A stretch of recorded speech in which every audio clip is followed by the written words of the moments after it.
firm policy as a scientist that if you have zero imagination, congratulations, you can repeat the experiments that have already been done very precisely. Good job, you. You're never going to discover anything new. That's so true. It's like, oh, we talk about all the stuff that's in the Star Wars universe and how it's like not real and blah, blah, blah. And it's like, but yet, whenever you're actually thinking about this stuff and speculating in a completely different environment that doesn't obey all the laws that you think you know, think outside the box. It's having you actually think about that whenever you encounter it in real life. Say, oh, this log isn't reacting the way that I thought it should, or that sort of thing. And it's like, oh, maybe it's not that my instrumentation is out of whack. Maybe it's that we're actually dealing with something different. So one of my favorite science quotes, and I don't know where I got it, so unattributed, and someone should look it up, is that all good science and scientific discoveries start with someone going, that's weird. And I just love that, is that the spark of curiosity and figuring things out and imagination. And I hate this part of our world where we separate the arts from the sciences, and that you have to pick a side and that they don't overlap and shouldn't have anything. Like, yes, science should be precise and determined, and you should be able to have repeatability and stuff, but you also need to make connections that your brain has never made before and that maybe people have never made before. And that is the essence of creativity, right? You're making something new in your brain or on paper. And how is that different from the creative arts? There's all sorts of research that shows how much more likely you are to win a Nobel Prize if you're involved in the arts. Like, it is not so much disputable that creativity and science should go together.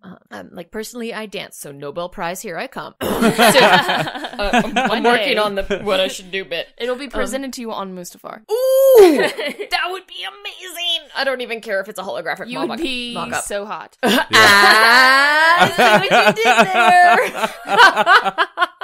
there. I'm in.